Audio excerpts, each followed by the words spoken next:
All right. So my next question for you guys, and I'll pop here onto my next video, is Disney released some really impressive footage of their new Fantasy Springs land, which is in Tokyo Disneyland at Tokyo Disney Sea. And they have 3 new lands. They've got a Tangled Land. They've got, let's see if we can get that video to play there. We've got a Tangled Land, we've got a Neverland, we've got a Peter Pan Land, and we've got Arendelle, we've got Frozen. So my question to you and to everybody out there, Mouseketeers, is what looks like the most exciting land to you? I mean, isn't this just a gorgeous model, though? The Tangled Land with a new gondola ride and a restaurant, or Neverland, which has both a Pixie Hollow dark ride and an outdoor flight ride that goes around the ship there that you can see in over Skull Rock. And then, or Frozen, which has a boat-based dark ride, which sounds a little bit like me to Frozen Ever After. Out of those 3, which would be the most exciting? I would say possibly the Neverland for me. Neverland for Damien. Yes.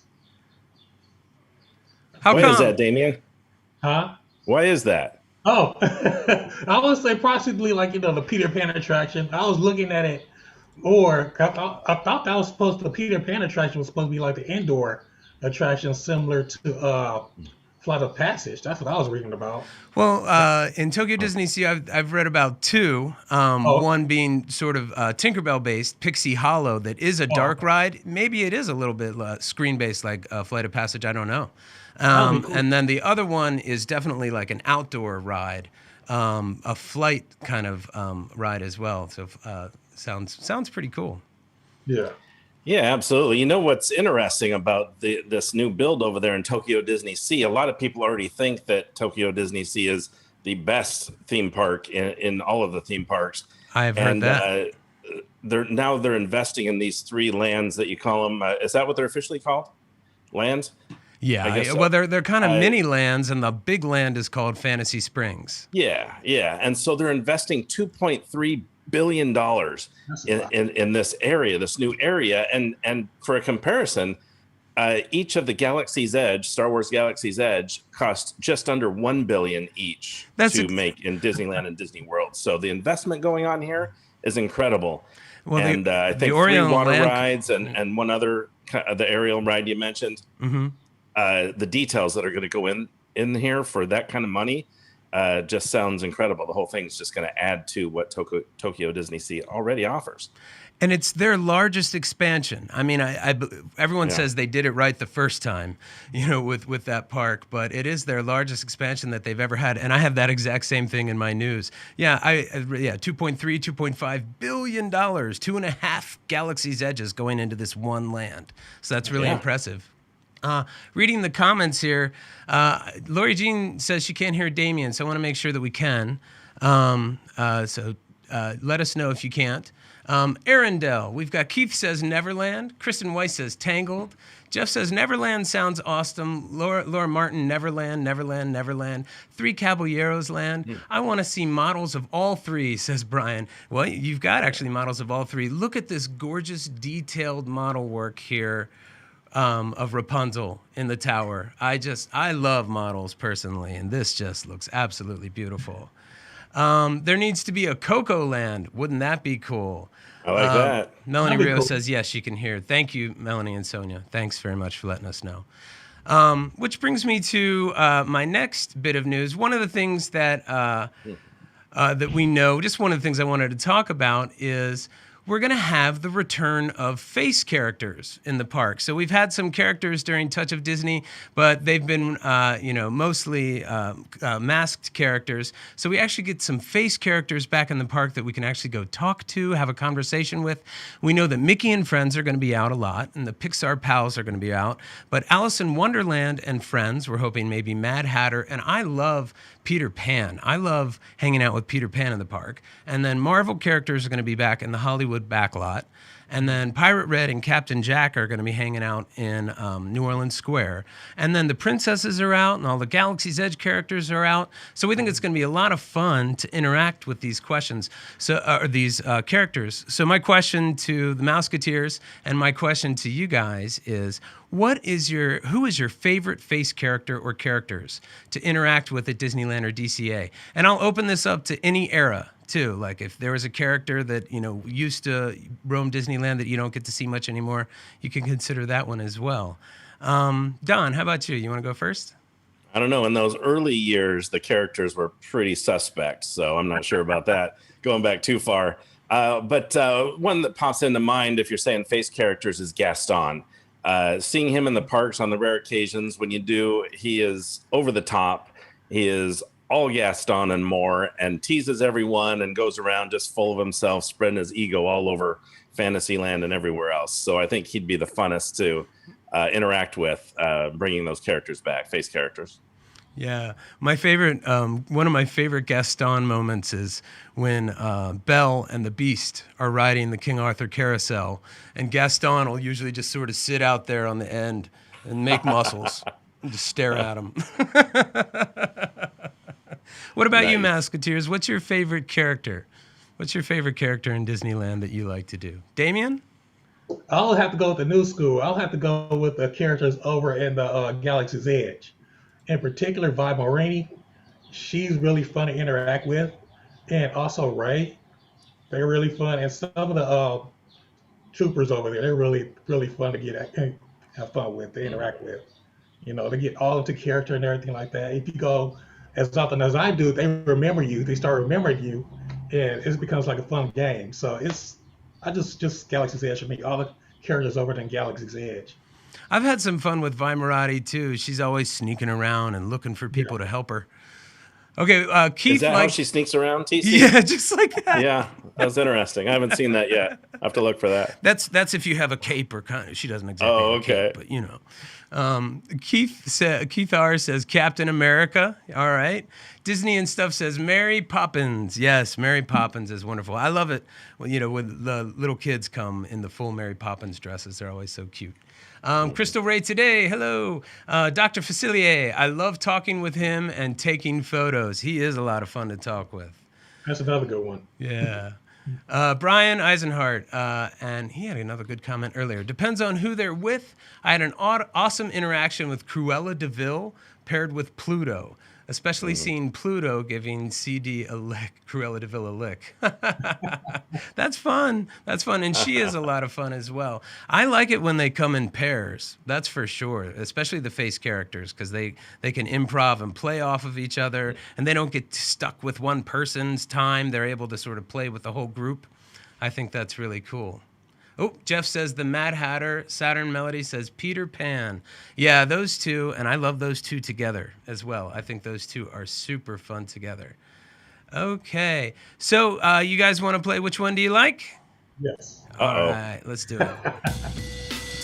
It is on this day today that the Disneyland Beat Friends ask you, which one do you like? Okay, guys, so you are going to play this game with us, and we need you to put your answers into. Put your answers into the chat. Sonia was catching up. Chippendale, they are cute and fun.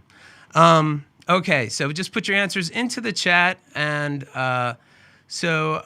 one of the things, we're going to talk about some of the new rides that we're going to get to go in and see, some of the new refurbishments. So, okay, in this next one, remember, you have to pick one, okay, and you get 4 to choose from. So in the Haunted Mansion, what's your favorite room? You get 4 to choose from, but you have to pick one. The stretching room, the ballroom, the attic, or the seance room?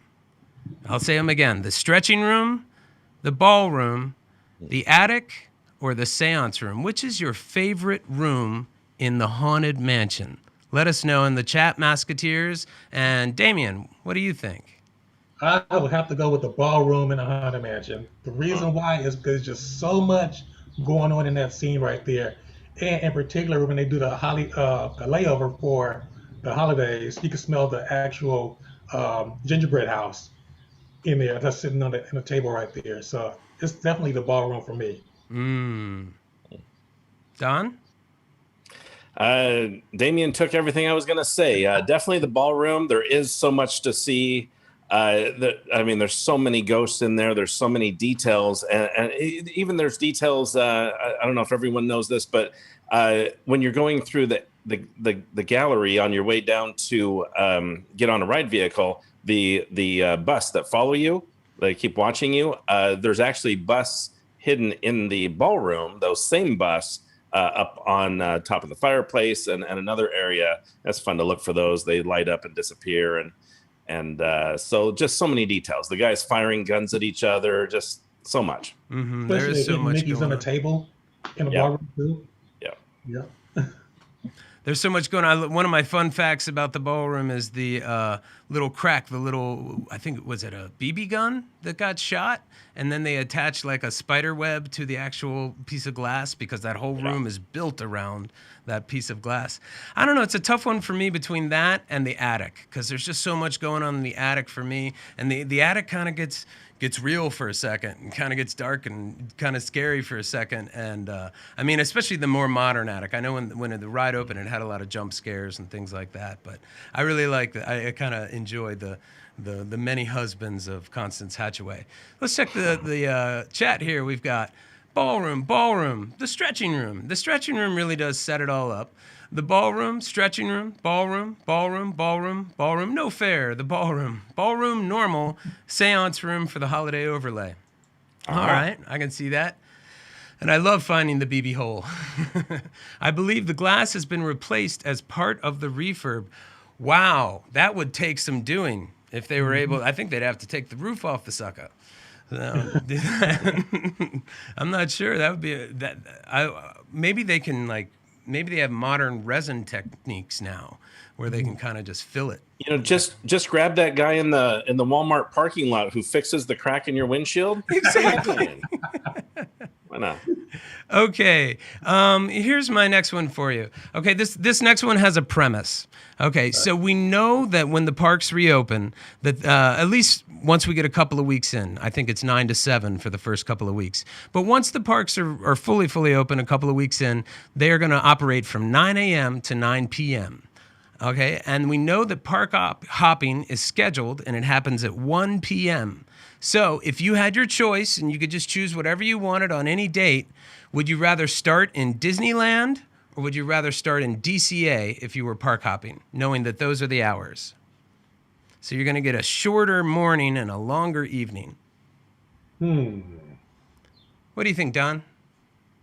So do you have to change at 1 or just any time after 1? That's a good question. I do believe that you can't change until 1. What was park hopping like down at Walt Disney World, Damien? It's 1 o'clock. Yeah. But can you change at 3? Anytime after. Yeah. Huh, interesting. So I guess I would have to start in Disneyland, and I would stay there until about 4:30 or 5, and I would get on Main Street right before I left and watch all the Main Street lights come on, and just experience that portion. And then I would go across the Esplanade, and I go straight for Cars Land. And when dusk happens, 6:30, 7 o'clock, whenever, depending on the time of the year, I would go for the lights coming on as well in Cars Land and catch both of those if I could. That's a pretty awesome plan. What about you, Damien? I would definitely start at Disneyland. Here are my reasons. Number 1, I love to do the rope drop. Number 2, I have to ride Rise of the Resistance, so I got to get one of those get a pass for that. So definitely got to get that. I start off at Disneyland. Then I normally do this anyway. Then I head over towards DCA after 1 o'clock and just crush it over there. So it's easy to crush at DCA in the evening. Yeah, I think I would probably agree and do a Disneyland start as well and then head over to DCA. And it looks like most people agree. So, except we got one, Disney and stuff. Start in DCA if Boardwalk Pizza and Pasta is open and end in Disneyland. I love the Pier at Sunset. I got to say, I really like Pixar Pier at Sunset as well. I always make it a priority to see that, says Keith. Yeah, good point. Brian says no park hopping. That's a ripoff. Oh, gee. Well, and at Disneyland for lunch, you can have a corn dog. You can get some Bengal barbecue skewers, Dole Whip, of course, very important. And then you head over to DCA and get yourself some caramel corn and other things that are over there. All right. Well, I got one more question for you guys. In the now defunct Snow White Scary Adventures, what was the scariest part for you? Was it the transforming witch and you could just put in the witch? Or was it the spooky forest and you could just put in the forest? I thought we could talk about that a little bit. Now, the transforming witch, where she transforms from the evil queen into the evil witch and she turns around, that's a shocker. But I have to say, after I had ridden the ride, a whole bunch of times, I really knew that one was coming. But never failed that the woods always unsettled me just a little bit. It was long enough and quiet enough, dark enough, and just enough weird, quirky, weird, crazy things happening that I would, every time I'd be like, just a little bit. What about you guys? I would have to say the witch for me. It just creeps me out. Yeah, it's definitely just a witch. That's my answer for that. That's just creeps me out right there. That part where it looks like the train's coming at you? No, wait, that's a different one. No, TC, I agree with you. In the haunted forest, that's where it's, especially if you break down in that spot, then it's all over. Right. Yeah, absolutely. Those crocodiles down there. Yeah. Oh, and a lot of people don't know about that. You can keep finding more and more faces. I have a feeling that is one of the rooms that is gone. But I think there's a good chance that that's gone. But we're going to keep talking about that stuff, too. So we're going to move on, and we're going to do the Disneyland Beat Friends attraction reaction. Well, before I do, let me check in with the comments here. I'm sorry here, folks. Let's see.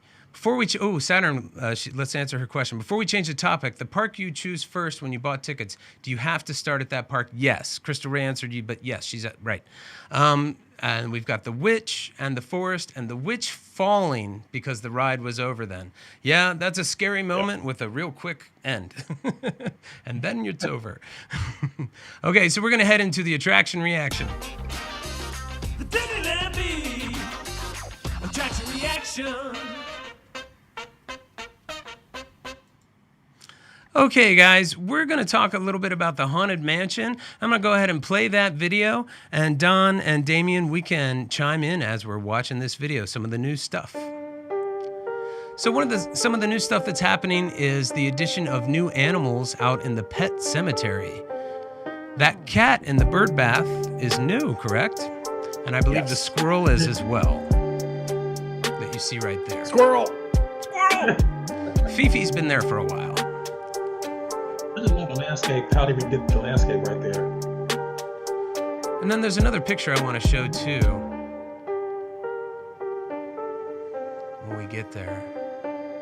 So, and then around the corner we have Miss April to December, which is an old portrait of Mark Davis's that used to hang in the hallway, but was taken down in 2005 when they changed the technology and they updated the technology of how those hallway pictures work. There's a new one-eyed, red-eyed cat. They reference the clock. They reference the attic. They reference outside. And that is the new footage that we got from the Haunted Mansion. What do you guys just think? Just general reaction in general. One of the things that I thought was interesting is it looks like outside they're using the same technology that they're using in Pirates of the Caribbean in the tavern scene with the wine. They're now using that in the picnic scene with the wine. That seemed to be more pronounced. What do you guys think of it overall? I think overall it's a great improvement for the entire attraction. It needed an upgrade in the first place, But like I said before, I like the exterior landscaping portion of it the most. And I'm sure the interior, even they add Miss April, that's pretty awesome too. Because I didn't know about that Mark Davis picture right there. That's pretty interesting right there. Yeah, do we like the return of the portrait? It has a more prominent placement now. Don, what do you think of that? Yeah, I love the portrait being over there. It adds something to an empty space previously. Gives you something to look at. And overall, I mean, yeah, the landscaping outside is going to be much improved and fantastic. They're always, the horticulturists there are always tremendous in what they create. That's true. And I didn't mention that. Anytime they can plus up an e-ticket attraction with technology and other things, they always do such a fantastic job. So really looking forward to seeing all the details they do in this attraction. And one of the things, and maybe someone out there can answer this question, but one of the things I haven't had a chance to do the research on, but are any of the new additions to the pet cemetery from the old pet cemetery that used to be behind the Haunted Mansion? Was that bird bath out there before? I'm not sure. I'm going to have to do my research on that. Good question. That's a really good question. And then the other thing I think is really cool, I just want to point out this picture that I just came across today in San Francisco Gate, SF Gate newspaper. And you can see right around the corner here is where Miss April to December is. And there's new curtains here. And this almost looks like new carpeting. And this is definitely a new partition that is here to separate the entire queue and the entire foyer of the mansion, and create a little bit more of a hallway here as you go around and extend the hallway feel. So it's going to be an interesting, I'm almost, who knows exactly what they've got on the ride, but I think this is some really cool stuff. And then I have a question for everybody. And Stacy says she loves the new look when you get to the buggies. Mark Davis, who is one of the Imagineers who created the mansion, he said that most of the mansion was made from his renderings, but Claude Coates famously had a lot of influence on some of the spookiest sections of the ride, where we explore the hallways and the attics of the mansion. While Davis's signature style is seen clearly in the numerous whimsical haunts that populate the graveyard. Do you have a favorite section or style to the Haunted Mansion? Jeff says that picture looks awesome. I agree with Stacy. Right on. Absolutely, it does look pretty cool. What do you guys think? Do you guys have do you tend to like the more Mark Davis kind of outdoor whimsical style, or do you like the attic more spooky stuff, or is it a symbiotic relationship and one can't live without the other? I also say one can't live without the other. Honestly, they both complement each other. That's the brilliance of the ride, right? The attraction is the combination of what Claude Coates and Mark Davis did, as well as some Raleigh Crump in there, and just what they came up with in the end. And it was going to be much different before Walt passed. It was going to be a lot scarier. And over time, there was a lot of arguments and back and forth on whose art they're going to use and what they're going to move forward with. And they ended up using a combination, and then it's just perfect. It's great. And little plus ups here and there, and they keep it going. Sonia says both. Well, I would think I agree. Okay, we're going to take a quick look at some of the stuff that's been going on in Snow White, and we can react to that while that is playing. So Snow White's Enchanted Wish. We definitely are getting a kiss at the end to wake them up. That's actual footage, and it looks pretty stunning scene, I'll give it that. There was a lot of to-do made about how the fabric here twirls naturally.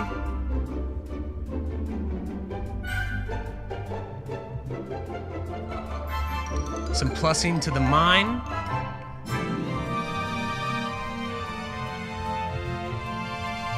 New LED technology, some screen technology, but I still would say that it's not an extremely modern overlay. They're not putting A1 animatronics in there.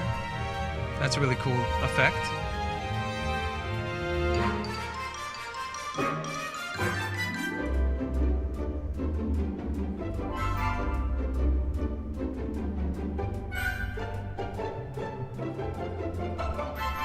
And of course, there's been a total transformation to what the exterior looks like. Nowhere in here is there a golden apple. So there has been some rumor that the golden apple might be gone. And I wanted to pause here for just a second if I can. And we'll read. Once upon a time, a kind and lovely princess named Snow White had a wish, but her wish was not meant to be, for the cruel queen, envious of her beauty, commanded she be a humble maid. So that's the new basic premise for the ride as well. So it's very similar kind of idea, but still definitely toned down. And Disney put out 2 different trailers, and I think it's quite notable that in the second one they made sure to show the evil witch, that she's still in the ride with a new apple. So there were a lot of rumors flying around that she'd been taken out of the ride entirely, and that hasn't happened as far as we can tell. Just checking with a couple comments. I kind of like this. I think we're talking about Haunted Mansion here. I kind of like the horror dynamic. It has some horror humor dynamic. It has some spooky, but not so much of it that it terrifies kids. Agreed. Jeff, Dopey looks creepy. Yeah. Okay. I guess Dopey does look a little creepy. Brian, it doesn't need A1s in it. And the lighting is awesome. I totally agree. And I think that any of the Fantasyland dark rides, that would be the wrong move to put that type of thing in here. And actually, that's one of the questions that I have for you guys. Several animatronics have been added, but they appear to have been in keeping with the older styles. And to me, this attention to the vintage ride styles is very important. And I just want to talk about the fact that Disneyland's Fantasyland Courtyard is such a unique collection of dark rides. And they all have a cohesive style, all 5 of them. I think of 5. I think of Alice in Wonderland, Mr. Toad, Peter Pan, Snow White, and Pinocchio. And my question to you guys is it unique among Disney parks? Is there another Disney park that has this, having 5 dark rides of this style together so close? And then maybe add to that, do you have a favorite out of the 5? And then I'll toss the next question later. Don, you want to try and field that? Is this unique in your among Disney parks that you're aware of? And do you have a favorite of the 5 courtyard rides? Yeah, I think it's very unique. The layout is unique. The dark rides are unique, and yeah, you don't want the A1 animatronics in there. It keeps it to what it originally was, and using the basic 2-dimensional displays inside the attractions for the most part, as well as some 3-dimensional stuff, and keeping it, obviously dark rides, glow in the dark stuff, blacklight stuff, and favorite attraction probably Peter Pan's got to be just the uniqueness of flying in a pirate ship, flying over London, and all those things that attraction brings to you is just spectacular. Jeff says, my favorite has always been Mr. Toad's Wild Ride. And Stacy says that Peter Pan is my favorite dark ride. I got to say, I do think that, maybe Snow White will change things. I'm not sure they did. But it does seem like that side, that the east side of the courtyard has the better rides. All 3 of those rides are kind of my 3 favorites. So, Damien, what do you think? What's your favorite? And do you see anything like this at Disney World or other places? No, Disneyland is totally unique. Number one, because of the intimacy of Disneyland itself, and just the footprint right there. And as far as Disney World, no, it's totally different. Totally different. Disney World is much wider, much more space. It doesn't really feel like Fantasyland. Honestly, it just feels totally different. But as far as my favorite attraction, dark ride, I have to go with Mr. Toad. That's just one of my favorites of all time, Mr. Toad. Right on. That's a great one. Shannon says Peter Pan is my favorite, and I tend to agree that I haven't found anything quite like it. Even Hong Kong Disneyland, which is probably the most direct copy of our Fantasyland, of the original Disneyland Fantasyland, it's totally different, and it doesn't have that many rides, and it's not all about the rides right there. And my favorite out of all of them is probably, gosh, I don't know sometimes. Alice is really high up there because I love how it was plussed. Mr. Toad I love because I just think it's an perfect example of not using a lot of technology and, doors and hinges and classic dark ride style. And then Peter Pan is just so magical. Brian, when I was in orientation as a Disneyland cast member, they taught us that Disneyland has only one ride, Mr. Toad's Wild Ride. Everything else is an attraction. I love that. That's awesome. No, Brian, I'm going to use that if I can. That's pretty great. That's pretty amazing. The Woeful Countenance. Were you ever a knight of the Woeful Countenance? Gosh. Toads hand down, drive through a tavern, crash a stolen car, and wind up in hell. The story hasn't changed since 1955. Inferno Room, Inferno Room. That's awesome. Mr. Toad and Alice. Yeah. Everything on that side. I will say, and here's my next question for you, is Snow White's Enchanted Wish kind of changes the basic story of the ride. While it looks like many of the scenes we know are still going to remain the same. But we don't know how far they went with taking the scary out yet. But it does look like they've taken a lot of the quirkiness out of the ride. And for me, that's my favorite part of Snow White's Scary Adventures is it's got a kind of a quirkiness to it. And like a kiddie scary kind of thing going on for it that I've always enjoyed, and I love to try and get in the head of the Imagineers who created it, But here's my question: so this ride has been toned down several times over the years, and it's not like Disney doesn't have scary rides for kids, and it's not like they're not making them. Rise of the Resistance is a pretty good example. But should there be a scary ride in Fantasyland, or is everything just fine without one? What do you guys think? Don? It just depends on story. If it adds to the story, then great. The challenge with Snow White's Scary Adventure was it just ended so abruptly. And with these new changes, I'm hoping that there's a more cohesive story throughout and to the end. So if they achieve that, then fantastic. It's a great update and a great change. Mr. Toad's Wild Ride, there's some scary elements. You go to hell and all that. It works because that's part of the story, right? Is it too scary for little kids? Well, we'll see how long they last. What do you think, Damien? Should there be a scary ride in Fantasyland? Well, I think they did the right thing by, kind of like lightening things up, because like that was a complaint in the past that it was a little bit too scary for some of these kids now. I've met some people who were like, I won't even ride it. I think that's a little silly, but But yeah, I agree. Yeah, they just lightened it up a little bit too much, I think. But to answer the original question, it does deserve a kind of, I think, one scary ride, though, definitely. I thought Pinocchio was scary at one point. Yeah, Don makes a good point there. Mr. Toad is scary, and Pleasure Island is nothing but scary. And there has to be pathos, right? Pathos is a key element to any story, right? Mm-hmm. So as long as the witch is still there to scare her at some point, I don't think it's such a big deal if she's not like hounding her for the entirety of the ride. So I think that'll be okay. Great. So what I want to do, let's read a couple comments here. Ryan says, Peter Pan and Pinocchio. Yeah, one of the things I've always said, I think Monstro is one of the best effects in the entire park. Like, I really love that moment. And then the Woeful Countenance. Thanks for understanding the reference, Mo Stone. Hail Knight of the Woeful Countenance. Yeah, I directed Man of La Mancha when I was in college. Small World is scarier than any attraction in the courtyard, says Brian Eisenhart. I guess it can be. Well, we have a really special treat for you guys tonight. We're going to move on to a special segment while we have some time left. And we're going to spend some time focusing on Don's project, one of Don's projects. And we're going to talk about the Pacific Northwest Mouse Meet. And we're going to show you a really cool video because one of the things about Pacific Northwest Mouse Meet, and I'm going to let Don set this up, but just to do a little bit of setup here, is they have these great, really well-produced videos, sometimes that they shoot inside Disneyland. So you guys are really going to love this video. And Don is the host of the event, and he usually stars in some of these videos. And I'll ask him to set that up, but you're just going to love it. It's got a ton of inside Disneyland jokes and food jokes, and the park looks absolutely gorgeous in this video, so I know you're going to enjoy it.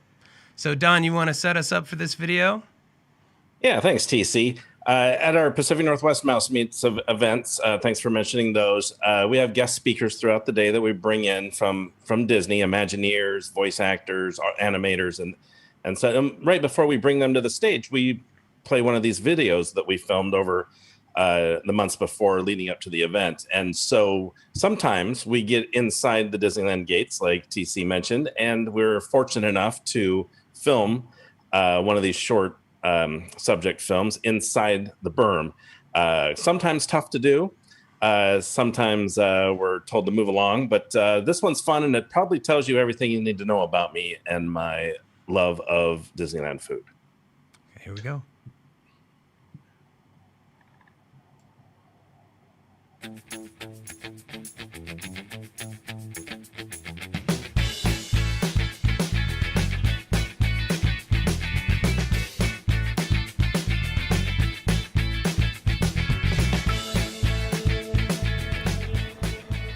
Hey, there's a Matterhorn.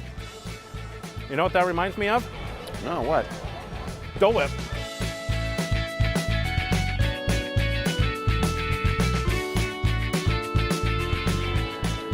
Hey, I think we got like 1 minute on our fast pass. Do you think we got time for a churro? Yeah. Oh, all right, let's do it. Thank you. How many churros is the most churros someone's ever bought here? 13? I'll take 14.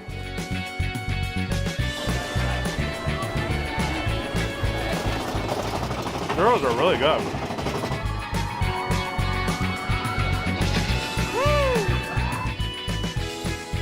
Hey, Rancho, what do you think? Let's go. Go. Getting on a ride that spins after all this food, I'm sure it was a good idea.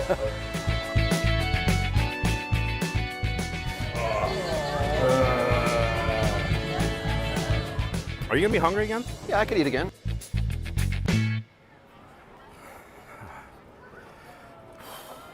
It's a lot of fried chicken dinner. Oh, some good chicken. Good, though.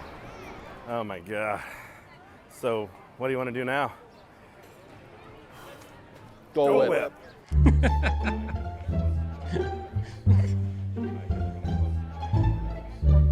Longest line in the park.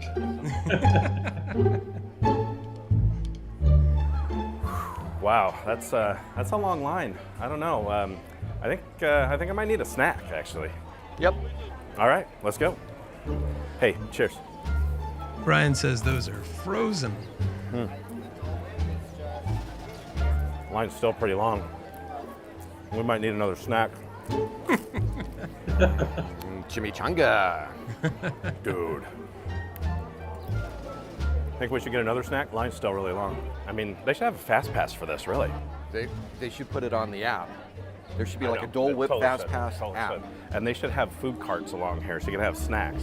How many corn dogs are you eating one day? 3. Right? I'm gonna eat 4. John, look, I think we're going around the corner. We're almost there. We're almost there. We're almost there. I'm kinda hungry.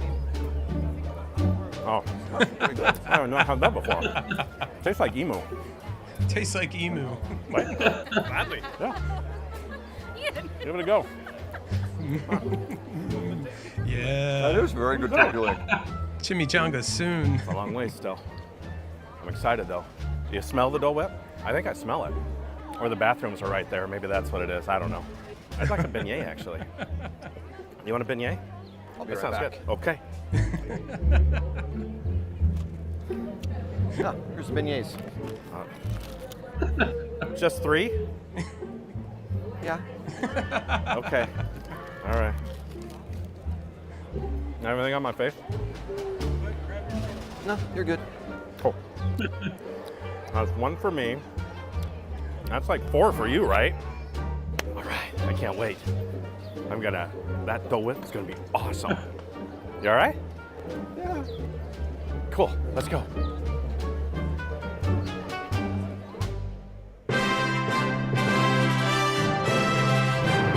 All right. That looks amazing. We got one. Worth the wait. Oh, so good. John, this is the good life. Don, this was a good day. So what do you think for dinner? Goofy's Kitchen? All-you-can-eat buffet? Oh. That was awesome. Okay, that was great, Don. Thank you so much for letting us show that. That's really, really wonderful. So there's some questions in there asking, about if you have a YouTube channel and stuff like that too. So Don needs to have his, of course, there's the Pacific Northwest Mouse Meat YouTube channel that you can go check out as well. And there you go, Pacific Northwest Mouse Meat. And there's the website as well. And it's a really great group of people, really wonderful group of people to be part of. So thank you so much. I hope you guys enjoyed that. Thanks for sharing that with us, Don. Yeah, thank you. Appreciate it. That was a lot of fun. That was awesome. A lot How of long food. did it take you to film that? How many hours? 8 minutes. Oh yeah. We had to run around and buy food, come back, get in line, and it was back and forth quite a bit. It was a full day of shoot. Yeah. Nice. Let's see. I'll read this quote comment here. Another fun Disneyland food fact. For 12 gallons of fritter batter, they use 288 eggs, not one more or one less. Really fast one-handed egg crackers. Well, You could guys. also- Sorry. You could also tell that we filmed that before they started the food apps. That we mentioned they should put it on an app. They didn't have it back then. That was 3 or Right. 4 years ago. Right. Yeah, and now there was that period of time there where you could order stuff on mobile order and get like right up to the front of line, like super fast, and everyone would still be waiting in line. And it just seems like that's gone. And, you know, especially with the pandemic, now it's just ubiquitous phone. Everyone's on it. Yeah. But it's interesting. But we just want to, I think we're wrapping it up. And thank you so much, everyone, for joining us here today. I want to thank Don and Damien for being here. I want to thank each and every one of you for joining us. I had a lot of fun. Damien, I want to give you a chance. Can you give us a little information about what you got going on over at D3? And can you tell everyone when you are headed into Disneyland, what kind of videos you're making right now? Of course, you know, I'm just finally finish up my series on Disney World. I just dropped another video out the other day. And if you guys don't know, I will be going to Disneyland on opening day. But I'll actually be at DCA, but I'll be over there opening day, baby. All set, ready to roll. So when I get there, I plan to do a live stream. So I'll probably do a live stream at DCA, and I'll be at Disneyland on May 7th. So live streaming at both parks, and of course, I have all my footage from both days right there. So that's what I got going over at D3. That is awesome. We're so excited for you. If you're out of state, like me and Don, I had no problem getting tickets, but I can't get the reservation. I've got some reservations for the hotel, Grand Californian, in July, hoping it'll time out. But my best unofficial guess for everyone, the current calendar goes until June 28th. So after that, you know, the state is supposed to open up June 15th. So it is my best guess that after June 28th, that tickets will open up for those people out of state. Maybe they'll start selling them sometime in May. I don't think Disneyland's going to just open wide up at June 15th when the state is allowed to. I think they will continue that gradual climb. But I think June 28th is a fair guess for those out of state looking like they might start being able to get reservations. Do you guys have anything else you want to add for today? Anything about that? Don or Damien? About how long you had to let it get those tickets? Oh, yeah. How long? 13 hours, baby. 13 hours. Wow. 13 hours he put in. 13 hours. For you guys too. So make sure you go over there and watch his videos. There's a link in the description to his channel. Just like there's a link in the description to Pacific Northwest Mouse Meat as well. You guys can go check that out. And please come watch more Disneyland Beat videos. Hey, Jeff says, thanks guys. That was so much fun. Thanks for being with us, Jeff. We really appreciate it. Keith, thank you. A great show. Thank you so much. We really appreciate all of you being here. Couldn't do it without you. We really enjoy interacting with you. The more comments, the better, and it just makes we just have a great time. So please, on your way out, please like the live stream if you did, and subscribe to the Disneyland Beat if you are new. We have a ton of fun content out there that we hope you go check out, and we hope that you join us here in 2 weeks for the next live stream with the three of us, the Disneyland Beat and Friends live stream, a couple of Mondays from now. So thanks so much, everybody, and we'll see you real soon.